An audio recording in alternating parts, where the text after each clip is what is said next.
अस्सलामु अलैकुम वरहमतुल्लाहि वबरकातुहू। बिस्मिल्लाहिर्रहमानिर्रहीम। रब्बि इश्रह ली सदरी वयस्सिर ली अमरी वाहलुल उक़दतम मिन लिसानी यफ़क़हू क़ौली। बच्चों, आज हम इंशाअल्लाह जो दूसरा चैप्टर है इसके न्यूमेरिकल्स शुरू करेंगे। तो न्यूमेरिकल्स में इंशाअल्लाह सारा चैप्टर एक दफ़ा रिवाइज़ हो जाएगा। उसमें जो मैथमेटिक्स हमने किया है, उसके जो फार्मूलाज हमने बनाए हैं, उनको एक तो बार बार हम लिखेंगे तो हमें वो याद हो जाएंगे। इनको हम याद करेंगे क्योंकि न्यूमेरिकल जिस बच्चे के स्ट्रांग होते हैं वही बच्चे की थ्योरी, उसी बच्चे की थ्योरी स्ट्रांग होती है। अगर आप ये कहें कि एक बच्चा जो है वो थ्योरेटिकली तो बड़ा अच्छा है और उससे न्यूमेरिकल सॉल्व नहीं होता, तो वो बात गलत है। उसकी फिज़िक्स उसको नहीं आती, ठीक है। सिर्फ थ्योरी से फिज़िक्स नहीं आती। थ्योरी से जब तक आपकी न्यूमेरिकल स्ट्रांग ना हो, आपकी फिज़िक्स स्ट्रांग नहीं हो सकती। इसलिए किसी भी चैप्टर को समझने के लिए उसके न्यूमेरिकल्स का समझना बहुत ज़रूरी है। अगर आपको उसके न्यूमेरिकल्स के ऊपर ग्रिप आपकी मजबूत होगी तो इसका मतलब है आपका चैप्टर बेहतरीन है, आपको वो चैप्टर आता है। चलें, तो दूसरे चैप्टर के न्यूमेरिकल्स आज हम शुरू करते हैं। और इसमें जैसे मैंने कहा है कि बार बार मैं कुछ चीज़ें जो आपकी बुक में डायरेक्टली नहीं दी हुई थी वो न्यूमेरिकल्स के अंदर यूज़ होंगी और मैं कहीं कहीं आपको बता दूंगा उनको, क्योंकि न्यूमेरिकल्स के अंदर वो यूज़ होती हैं, वो आपको समझ आनी चाहिए। तो हमारा जो है पहला न्यूमेरिकल जो है वो क्या है। चलिए, पहला न्यूमेरिकल जो है वो मैं यहाँ पर उसकी स्टेटमेंट जो है वो लिखता हूँ बोर्ड पर। चैप्टर नंबर टू और न्यूमेरिकल नंबर, प्रॉब्लम नंबर, इसको कहते हैं प्रॉब्लम नंबर 2.1, यानी दूसरे चैप्टर का पहला न्यूमेरिकल प्रॉब्लम है। इसको करते हैं। न्यूमेरिकल ये है, suppose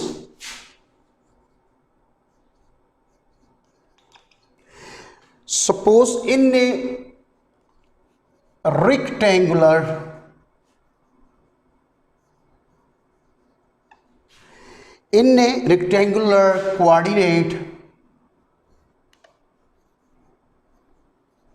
coordinate system, rectangular coordinate system। अब ये मैंने रेक्टेंगुलर कोऑर्डिनेट सिस्टम आपको बता दिया हुआ है। A vector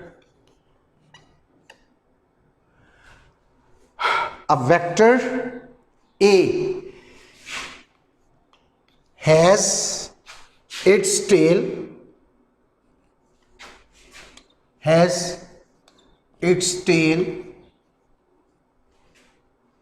at the point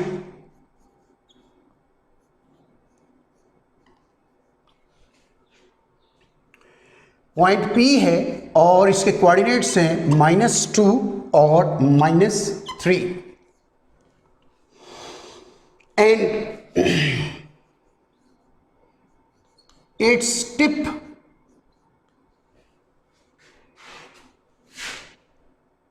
at point at Q और इसके कोऑर्डिनेट्स क्या है 3 and 9। डिटरमाइन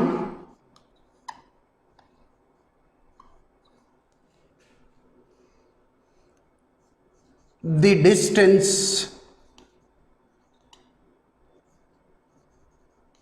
between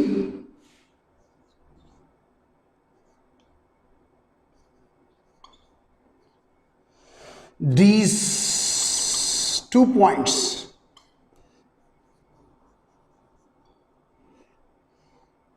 चलिए, ये है न्यूमेरिकल हमारे पास। समझे दोबारा इसको। तो अगर आप इसको समझेंगे तो इंशाल्लाह आपको सही तरीके से समझ आ जाएगी। वो कह रहे हैं असल में हमारे पास ये जो इन्होंने लिखा है ना, मैं साथ साथ इसको शो भी करता हूँ जी आपको। देखिए, ये है हमारे पास रेक्टेंगुलर कोऑर्डिनेट सिस्टम, 2 डायमेंशनल, क्योंकि ये पॉइंट्स जो आप देख रहे हैं इनके कितने कंपोनेंट्स हैं, 2 2। तो इसका मतलब है प्लेन है। अगर 3 3 कंपोनेंट होते तो ये 3 डायमेंशनल होते। तो ये पॉइंट्स हैं, यानी इसका ये वाला तो एक्स एक्सिस है और ये वाला वाई एक्सिस है। ठीक है जी। तो हम अभी जो है इसको शो करते हैं, इस पॉइंट को, इसको मुख्तलिफ बुक्स के अंदर मुख्तलिफ अंदाज होंगे, लेकिन मैं आपको एक थोड़ा सा बुनियादी काम बताऊंगा इसको सॉल्व करने का, ताकि आपको वो बात, क्योंकि वो आगे नेक्स्ट जो है ना वो अगले बीएससी में, एमएससी में, एमफिल में, पीएचडीज वगैरह में यही वाली टेक्निक यूज़ होगी जो मैं यहाँ पर आपको बताने लगा हूँ। टेक्निक्स लोग मुख्तलिफ डिफरेंट तरीके से इस्तेमाल करते हैं, लेकिन मैं जो टेक्निक बताऊँगा आपको वो इसलिए थोड़ी सी शायद लंबी हो, लेकिन वो आपको एक दफ़ा समझ आ जाएगी ना तो आपके लिए बहुत इजी होगा, फिर आपके लिए कोई प्रॉब्लम नहीं होगी उनको यूज़ करना ना, टेक्निक को यूज़ करना। चलिए हम अब बात करते हैं, ये हमारा 2 डायमेंशनल वेक्टर है। अब और यानी पॉइंट्स हैं हमारे दो, एक पॉइंट P है, एक पॉइंट Q है। अच्छा, इस पॉइंट के दोनों नुक्ते जो हैं, दोनों जो कोऑर्डिनेट्स हैं, आपको पता है कि जो XY प्लेन के अंदर पॉइंट होता है, इसका पहला X होता है, दूसरा क्या होता है, Y होता है। ये पहला X होगा, दूसरा Y होगा। ये क्योंकि पहला पॉइंट है इसके साथ x1 और y1 लिखेंगे, ये दूसरा पॉइंट है इसके साथ x2 और y2 लिखेंगे। क्लियर हो गया पॉइंट? अब गौर करना है आपने, मैं जो आपको बात समझाने लगा हूं वो क्या है। हालांकि ये काम बड़ी जल्दी खत्म हो सकता है, लेकिन मैं जरा आपको टेक्निक से समझाना चाह रहा हूं ताकि आपको परेशानी ना हो। देखिए जो P पॉइंट है इसके दोनों माइनस हैं। मैंने आपको बताया था कि जो प्लेन होता है उसके कितने क्वाड्रेंट होते हैं, उसके कितने क्वाड्रेंट होते हैं, 4। 1 2 3 4। कितने क्वाड्रेंट है इसके? 4 क्वाड्रेंट हैं। ये वाला पॉइंट किस क्वाड्रेंट में है आपको पता है? इसके अंदर x और y दोनों पॉजिटिव होते हैं, इसमें x नेगेटिव y पॉजिटिव होता है, इसमें x भी नेगेटिव y भी नेगेटिव होता है, इसमें y नेगेटिव x पॉजिटिव होता है। ये हम बात कर चुके हैं, ठीक है जी। इसलिए ये वाला पॉइंट तीसरे क्वाड्रेंट में है क्योंकि दोनों इसके नेगेटिव है, तो ये वाला क्वाड्रेंट, इसमें x भी नेगेटिव है, y भी नेगेटिव है। सो ये वाला पॉइंट इधर है। फर्ज करें ये वाला पॉइंट इधर है, मैंने आपको वैसे लगा दिया है, ये पॉइंट है, ठीक है जी। और इसके दोनों कोऑर्डिनेट्स जो हैं ये दोनों पॉजिटिव हैं, दोनों पॉजिटिव है। तो दोनों पॉजिटिव किस क्वाड्रेंट में होते हैं? इस क्वाड्रेंट में दोनों पॉजिटिव होते हैं। सो ये वाला पॉइंट जो है वो यहां कहीं पर है, ठीक है जी। तो ये 2 पॉइंट्स हैं। So this is the point P -2 -3 और this is the point Q, this is the point Q and 39, ये पॉइंट 39 है, ठीक है जी। चलिए जी, तो अब हमने काम क्या करना है? काम ये करना है कि आपने देखिए determine the distance between these 2 point, in 2 points के जो डिस्टेंस है वो निकालना है। मैं आपको इसका फार्मूला बताने लगा हूं, आपने फार्मूला याद रखना है। ये जो मैं फार्मूला लिखने लगा हूं ये आपने फार्मूला भूलना नहीं है। इस फार्मूले को लिखते कैसे हैं मैं थोड़ी सी डिटेल में कुछ चीज़ें बताता रहूँगा, ताकि क्योंकि ये लेक्चर्स जो है ना ध्यान से सुनेंगे तो इंशाल्लाह आपको बहुत समझ आएगी। देखिए बात समझे, हालांकि ऑरिजिन जो है वो यहाँ पर है, ऑरिजिन यहाँ पर है, ये हमें पता है, ये ऑरिजिन है। तो ये पहला पॉइंट है। इस पॉइंट को मैं थोड़ा सा ताकि फिगर में ज़रा थोड़ा वाज़ेह हो जाए, मैं यहाँ पर बनाता हूँ, ठीक है जी। This is the point P, ठीक है। अब देखिए इस पॉइंट का मैं पोजीशन वेक्टर लगाऊंगा तो ये पोजीशन वेक्टर इसका आएगा। इसका पोजीशन वेक्टर हमें पता है, इस पॉइंट को शो करने वाला ये वाला ब्लैक, इसको कहेंगे R1, ये पोजीशन वेक्टर है R1, ठीक है जी। और इस पॉइंट को शो करने वाला जो दूसरा पॉइंट है तो इसका पोजीशन वेक्टर जो है इसको कहेंगे R2, ये दूसरा पॉइंट है, पोजीशन वेक्टर है, दूसरा पोजीशन वेक्टर है। अब इन 2 पॉइंट्स में जो फर्क है वो क्या है? वो ये है, ये, ठीक है जी। बल्कि इसकी डायरेक्शन यूं नहीं लगानी चाहिए मुझे, मैं अभी आपको इसकी डायरेक्शन बताता हूं, इसकी डायरेक्शन खुद बहुत ही आएगी, ठीक है जी। क्योंकि ये पहला पॉइंट है, ये बाद वाला पॉइंट है, तो हमारे पास ये जो डेल्टा R आया है इसको कहेंगे डेल्टा R। ये इस पॉइंट और इस पॉइंट का ये जो फर्क है ना, ये डेल्टा R है, क्योंकि इसकी डायरेक्शन हमेशा जो आखिरी वेक्टर होता है उससे पहले की तरफ होती है, तो इसकी डायरेक्शन यूं होगी, यानी आखिरी से पहले की तरफ जो है वो इसकी डायरेक्शन होगी।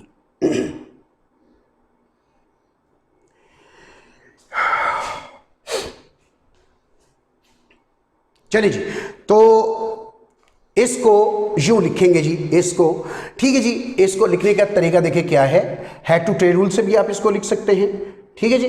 तो आप हेड टू टेल रूल से, बल्कि इसकी डायरेक्शन जो है हमेशा याद रखें, पहले से दूसरे की तरफ होती है, पहले वेक्टर से दूसरे वेक्टर की तरफ होती है। अब इसके ऊपर आप head to tail rule apply कर सकते हैं। 3 वेक्टर है, एक ये R1 है, ये R2 है और ये डेल्टा R है, 3 वेक्टर है, इसके ऊपर आप अप्लाई कर सकते हैं। देखिए हेड टू टेल रूल कैसे अप्लाई करेंगे, आपको पता है कि वेक्टर की हेड दूसरे वेक्टर की टेल पे मिलना चाहिए। ये वाला वेक्टर का हेड है और इस वेक्टर की टेल यहाँ पर मिल रही है, तो ये दोनों जो हैं ये आपस में, यानी R1 इसको लिखेंगे R1 प्लस डेल्टा R, और ये वाला दोनों वेक्टर्स का ये पहले वेक्टर की टेल और आखिरी वेक्टर का हेड मिलाएं तो ये रिजल्टेंट वेक्टर आता है, यानी इसका मतलब है R2 जो है ये रिजल्टेंट है।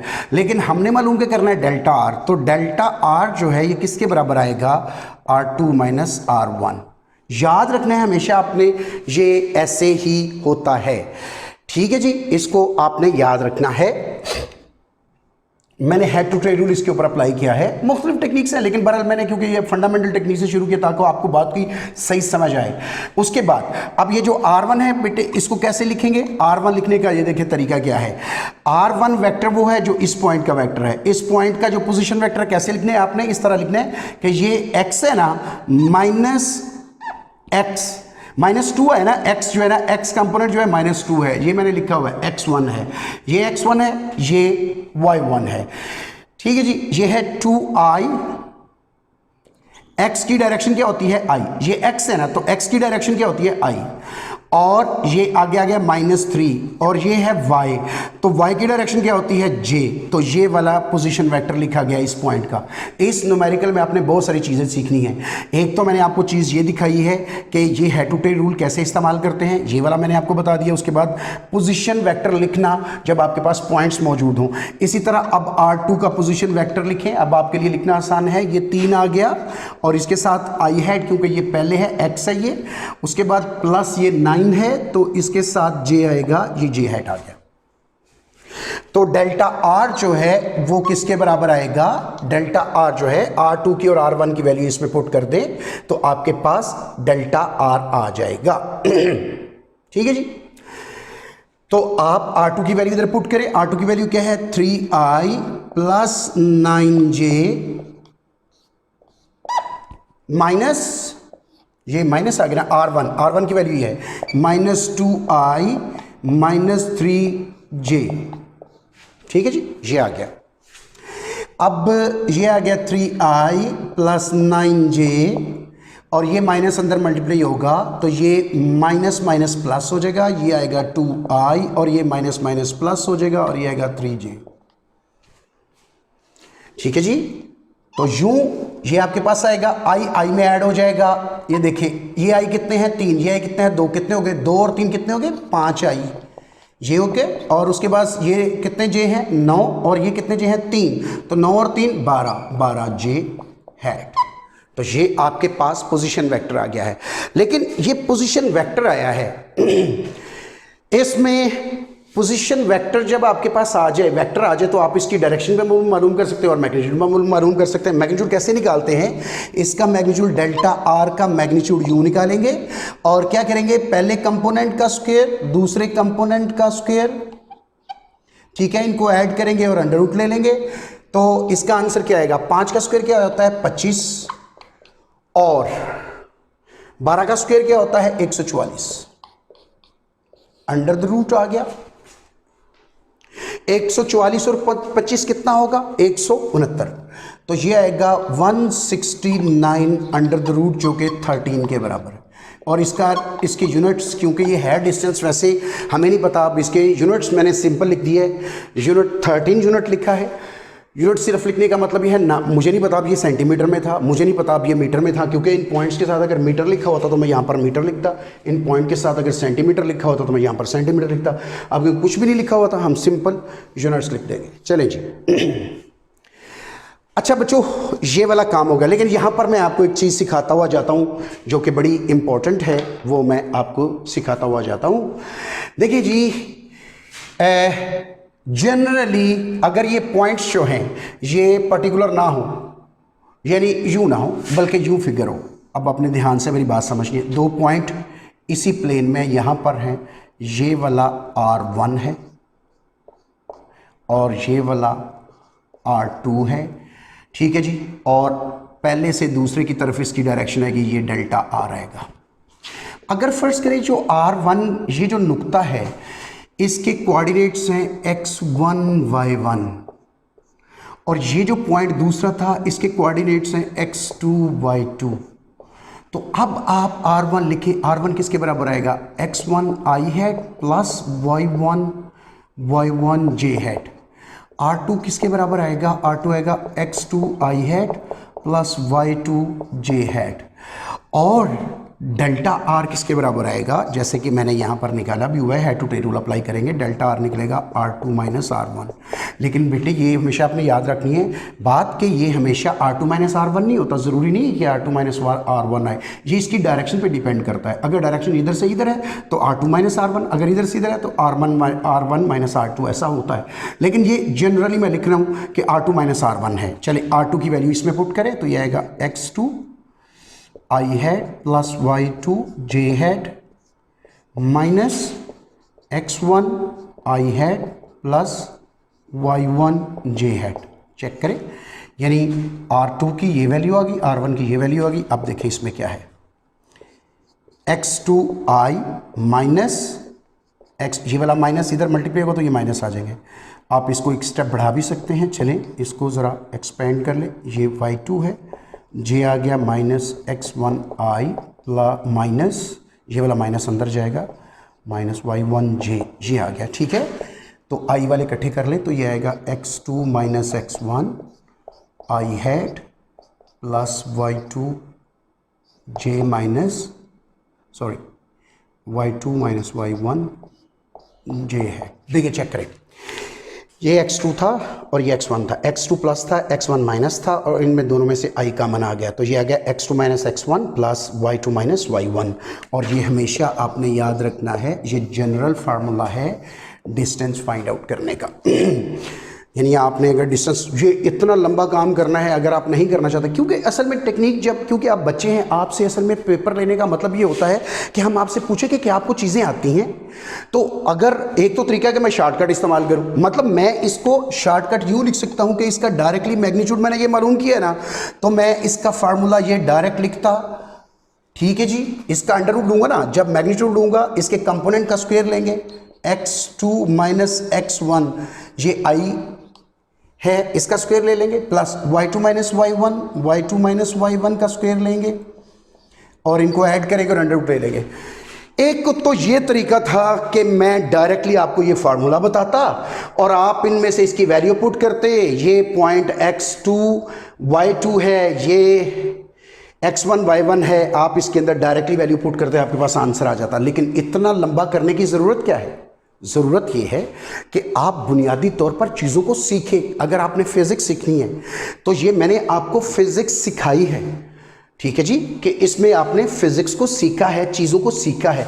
देखिए यहाँ पर मैंने पॉइंट्स इसके मुताबिक लगाए हैं, ये जो इनके किस किस क्वाड्रेंट में ये पॉइंट्स हैं। यहाँ पर मैंने जनरली 2 पॉइंट्स लिए हैं, क्वाड्रेंट को नहीं लिया, मैंने कहा ये दोनों पॉजिटिव हैं, पहले क्वाड्रेंट में है। तो लो, तो इस तरह जनरली ये काम किया है। ये वाला काम वैसे आपने न्यूमेरिकल के अंदर इधर नहीं करना, ये मैंने वैसे आपको सिखाया है, ठीक है जी। ये वाला काम ये मैंने ऐसे आपको सिखाया है, ये आपने याद रखना है, ठीक है जी।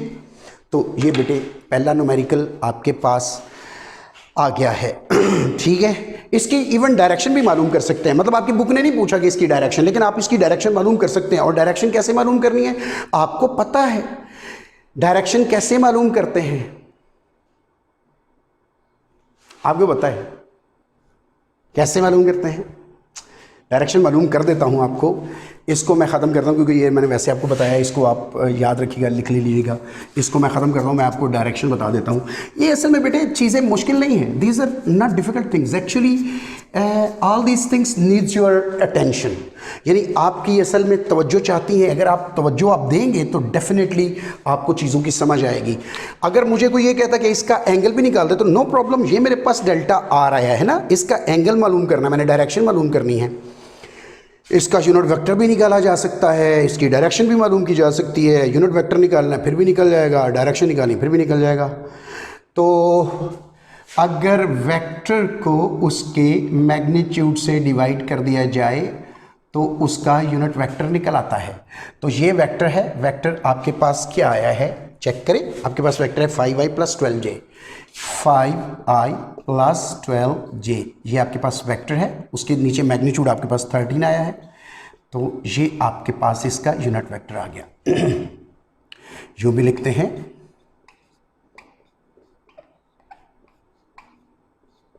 ij, ये 13 इसके नीचे भी आ गया, इसके नीचे भी आ गया यूँ, तो ये इसका यूनिट वेक्टर भी आ गया।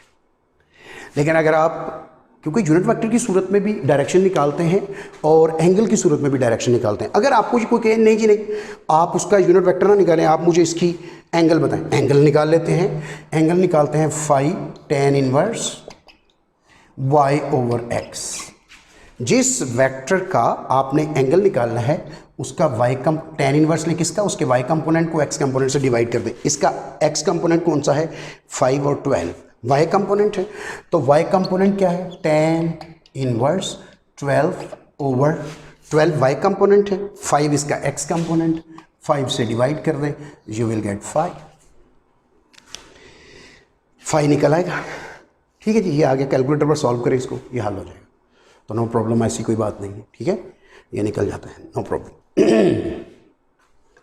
चलिए जी, तो बच्चों ये न्यूमेरिकल हल हो गया है। इसके मुतालिक हम बात करते हैं आगे। आपको अगर पेपर में ये आए तो आप ये वाला ना करें, ये मैंने वैसे आपको बताया है। आप पेपर के लिए सिर्फ इतना करें, ये क्वेश्चन आए अगर तो आप सिर्फ इसको यहाँ तक करें, बस इसके अलावा ना करें। लेकिन एक बात याद रखें, अगर ये डायग्राम बनाएंगे ना तो जो बंदा आपका पेपर चेक करेगा ना उसको ये पता चल जाएगा कि इस बच्चे को फिजिक्स आती है, इसको पता है चीज़ों का। वैसे भी मैं कर सकता था, मैं वैसे भी कर सकता था इस न्यूमेरिकल को, जैसे मैंने बताया कि डायरेक्टली फार्मूला अप्लाई करता, 13 इसका आंसर निकलता, वो डायरेक्टली हो जाना था। लेकिन आपको समझ कोई नहीं थी, यानी आपने कहना था ये फार्मूला कहाँ से आ गया है। तो ये जो है ये तरीका है इसका निकालने का। चले जी, this is the problem number 2.1।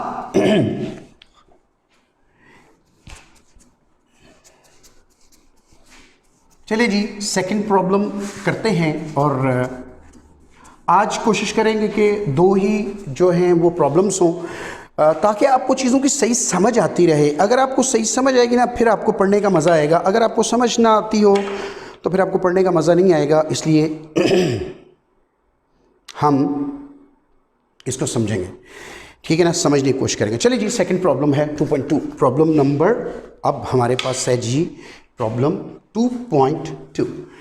ये 1 है, इसको अब आप 2 कर लें। 2 पॉइंट है, प्रॉब्लम है वो कह रहे हैं जी आपके पास अगर बुक है, मैं बार बार इसका क्वेश्चन नहीं लिखता, आपके पास अगर बुक है काइंडली आप बुक्स ले लें। ठीक है जी, इसकी जो आपकी सिलेबस की बुक है, जो पंजाब बोर्ड की बुक है, वो आप ज़रूर ले लें और उसका न्यूमेरिकल नंबर 2 देखें। मैं इसको रीड करता हूँ फिर आपको मैं समझाता हूँ ये जो स्टेटमेंट है। A certain corner of a room is selected as origin of a rectangular coordinate system। यानी कोई कमरा है, उसके कोनों में से कोई एक कोना हमने बना लिया है, ओरिजिन के तौर पर ले लिया है। ठीक है जी, और उसको क्योंकि कमरा जो है एक रेक्टेंगुलर वॉल्यूम होता है, रेक्टेंगुलर स्पेस होती है, इसलिए हमने उसका कोई एक किनारा जो है वो ले लिया है ओरिजिन के तौर पे। ठीक है जी, मैं वैसे आपको समझाने की बजाय, मैं कमरे का किनारा कोना लेने की बजाय ना, मैं ये बोर्ड का कोना लेता हूँ ताकि आपको बात समझ आए। ये वाई एक्सिस है, ये एक्स एक्सिस है, तो ये मेरे पास एक्स वाई प्लेन है। ठीक है जी, तो मैं इसको कंसिडर करता हूँ। ठीक है ना जी, ये उसने बात जो की है मैंने उसको कंसिडर कर लिया। उसके बाद इफ एन इंसेक्ट, अगर एक कीड़ा इज क्रॉलिंग, वो रेंग रहा है, ठीक है जी, on an adjacent wall at the point having coordinates 2, 1, यानी अगर कीड़ा इस ओरिजिन के लिहाज से रेंग रहा है, ठीक है जी, कहीं पर पॉइंट है, चलिए यहां पर हम बना लेते हैं पॉइंट, वही वाला तरीका करते हैं। चलिए ये है हमारे पास जी रूम का ये कोना, ये जो बोर्ड का कोना है, ठीक है जी, ये जो बोर्ड का कोना है इसको मैंने ये ओरिजिन लगा दिया है, ये x है, ये y है, और वो ये कह रहे हैं कि ये जो कीड़ा जो है ना यहाँ पर है कहीं पर, जिसके कोऑर्डिनेट्स हैं 2 1, ये पॉइंट के कोऑर्डिनेट इस इधर कीड़ा रेंग रहा है, ठीक है जी, ये ओरिजिन है। ठीक है जी, चलें जी, तो बात करते हैं next,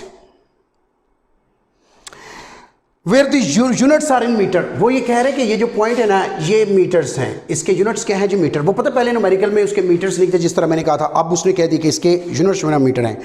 what is the distance of insect from this corner of the room. वो कह रहे हैं कि इस इंसेक्ट का इस कॉर्नर, रूम के कॉर्नर से कितना फासला है ये बताएं। ठीक है जी, नो प्रॉब्लम। अब तो आपको समझ आ गई है, मैं ये देखे करता हूं, ये पॉइंट कंसीडर करते हैं, this is the P point. First करें ये इंसेक्ट जो है ये पॉइंट पी पर है, ठीक है जी। तो ये जो है यहां से लेके यहां तक हमारा ये इसका पोजीशन वेक्टर है, ठीक है जी, या बिल्कुल इसका ये आप पोजीशन वेक्टर समझ लें, ये इसका पोजीशन वेक्टर है। फर्स्ट करें ये है R1, चले इसको R1 ही लें, ये 0 0 ये R1 है, ठीक है जी। या इसको सिंपल R लिख लें आप, नो प्रॉब्लम, इसको क्योंकि दो वेक्टर नहीं है तो एक ही है तो हम R भी ले सकते हैं। तो ये R आ गया, R वेक्टर आ गया। इसको लिखना है आपने कैसे, पोजीशन वेक्टर, ये देखें ये दोनों प्लस है इसलिए पहले क्वाड्रेंट में है, ठीक है। तो ये 2 1 है, यानी x2 है जिसको लिखेंगे 2i प्लस 1j, ये ले। तो ये जो इसका पोजीशन वेक्टर ना ये लिखा गया है, और उन्होंने कहा कि इसका डिस्टेंस निकाले, मतलब इस इंसेक्ट का इस पॉइंट से, ये जो ओरिजिन है यहाँ से डिस्टेंस निकाले। तो आप सिर्फ इस पोजीशन वेक्टर का मैग्नीट्यूड ले लें। तो मैग्नीट्यूड कैसे लेते हैं, 2 square plus 1 square under the root, और साथ आएगा मीटर्स, इसके साथ भी मीटर आएगा, इसके साथ भी मीटर्स आएगा, ठीक है जी। तो ये आपके पास आंसर आ गया है, नो प्रॉब्लम। ये वेक्टर पोजीशन वेक्टर आ गया, ये आ गया जी 4, और ये आ गया 1, 2 का स्क्वायर 4 होता है, ये आ गया metres, and you will find just 5 under root metres, ठीक है जी। तो ये आपके पास सीधा सा ये 2.1 जो है ये आ गया। अब अगर आपने इसका मैग्नीट्यूड निकाल लिया, अगर आपको कोई कहते हैं कि आप इसकी डायरेक्शन भी निकालें जी, इसका एंगल भी निकालें, ये किधर है, ये इसकी पोजीशन भी बताएं आप। मैग्नीट्यूड आपने बता दिया इसका, अब इसकी पोजीशन भी बताएं। तो वही तरीका है, 5 = tan इनवर्स y/x। y क्या है 1, x क्या है 2। इसको कैलकुलेटर पर निकालें, 5 निकालें, ठीक है जी। तो ये 5 भी मालूम हो जाएगा आपका। तो ये जो आपका आंसर आया है ये तकरीबन, अगर आप कैलकुलेटर पर सॉल्व करेंगे तो आपकी बुक ने लिखेगा 2.24 मीटर्स जो है ना वो इसका आंसर आएगा। ये आपका एंगल आ जाएगा। अब मैंने ये इजाफी किया है, अगर आपको कोई कहे तो आप निकाल लें, अदरवाइज नहीं। तो इस किनारे से इंसेक्ट का फासला ये निकलेगा, ठीक है जी। तो ये जनाब आपका न्यूमेरिकल नंबर 2 सॉल्व हो गया है। आपने देखा ये खासा इजी है। आप कहेंगे या तो यार ये तो बड़ा आम सा न्यूमेरिकल है, बड़ा सिंपल सा न्यूमेरिकल था। चले, मेरे ख्याल में आज के लिए फिर इतना ही रहने देते हैं। वैसे नेक्स्ट न्यूमेरिकल जो है वो बड़ा सिंपल है, तो वो मैं आप पर छोड़ता हूँ। 2.3 न्यूमेरिकल जो है ये है क्या, what is the unit vector in the direction of vector a = 4i + 3j। यानी एक वेक्टर है a 4i + 3j। ये मैं थोड़ी सी आपकी हेल्प कर देता हूँ, इसमें करना आपने खुद ही है, मैं आपकी हेल्प कर देता हूँ। आप कहेंगे हेल्प अच्छी हुई है, ये तो आपने सारा ही कर दिया है, लेकिन ये मैं रफ करने लगा हूँ, आपने ज़रा नीट करके करना है। एक वेक्टर उन्होंने क्या, एक वेक्टर है 4i + 3j, ये आपके पास ये एक वेक्टर है, ये उन्होंने आपकी बुक में दिया हुआ है। उन्होंने कहा जी आप इसका यूनिट वेक्टर निकालें, यानी नो, इसकी डायरेक्शन में यूनिट वेक्टर निकालें। क्वेश्चन में थोड़ा सा उन्होंने कंफ्यूज किया है, क्या है, ये एक वेक्टर है, इसी की डायरेक्शन में, इस वेक्टर की डायरेक्शन में यूनिट वेक्टर निकालें। और भाई इसकी डायरेक्शन में जो यूनिट वेक्टर है वो इसी का यूनिट वेक्टर होगा। तो इसका मतलब है आपने निकालना क्या है, a vector over its magnitude = the a unit vector. अब इसका मैग्नीट्यूड कैसे निकालना है, मैग्नीट्यूड कैसे आएगा, मैग्नीट्यूड आएगा इसका कंपोनेंट का पहले का एक्स कंपोनेंट का स्क्वायर प्लस वाई कंपोनेंट का स्क्वायर, दूसरे कंपोनेंट का स्क्वायर अंडर द रूट आएगा और ये किसके बराबर आ जाएगा? देखिए जी, 4 का स्क्वायर कितना होता है? 16 और 3 का स्क्वायर कितना होता है? 9 और ये अंडर रूट आ जाएगा 7। ये कितना है? 16 और 9 कितना हो जाता है? 25 हो जाता है। 25 का ये अंडर रूट आएगा तो ये 25 का अंडर रूट आप जानते हैं ये 5 होता है। आप कहिए जी अंडर रूट तो प्लस माइनस 5 होता है। भाई मैग्नीट्यूड नेगेटिव नहीं होता, इसलिए इसका पॉजिटिव बात लेंगे आप, सिर्फ इसकी नेगेटिव नहीं लेंगे। तो ये +5 इसका आंसर आएगा। सो देखिए, अब ये वेक्टर आ गया, ये उसका मैग्नीट्यूड आ गया। अब इसमें पुट करें, वेक्टर की वैल्यू पुट करें, ये अंडर रूट की वैल्यू पुट करें, वो मैंने करके भी दिखाई थी पीछे, आप इसको निकाल सकते हैं इसकी डायरेक्शन। सो ये मैं आप पर छोड़ता हूँ, आप चेक करें इसे और इसको निकालें, इसका यूनिट वेक्टर। ठीक है जी, और आज के लिए मेरे ख्याल में इतना ही बहुत है। तीसरा न्यूमेरिकल हमने कर लिया है। इंशाअल्लाह नेक्स्ट टाइम हम 2.4 न्यूमेरिकल से शुरू करेंगे। इसकी इन न्यूमेरिकल्स की एक्सरसाइज कीजिए, अच्छे तरीके से याद कीजिए, अच्छे तरीके से समझिए। ठीक है, तब तक के लिए मुझे इजाज़त दीजिए। अल्लाह हाफिज़।